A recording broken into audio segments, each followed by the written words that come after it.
Hei, salutare la acest video, cu voi este Andrei Traian Dragomir și astăzi vă spun școala aici în Germania, la școala aici în Germania, Niedersachsen, Sachsen, toate zonele se închid pentru că din cauza vremei. Uite ce e afară, abonații mei.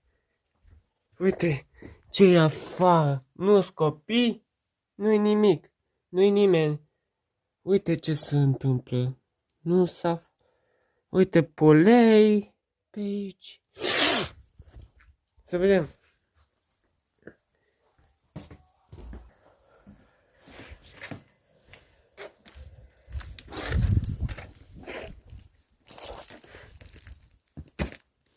Vezi? E polei afară, abonații-mi. Uite viața. Toată lumea știe că nu e școală astăzi.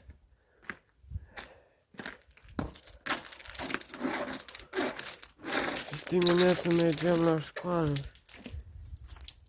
Uite polei.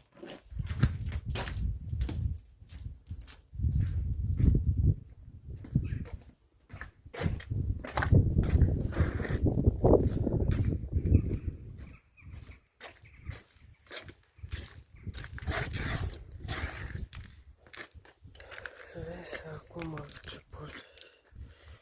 Deci strada. Strada e plină de polei.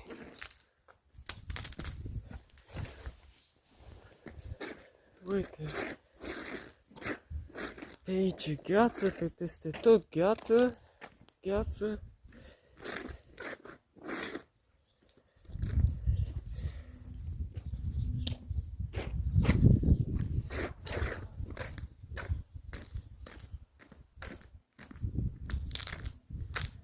Polei afară, abonații mei.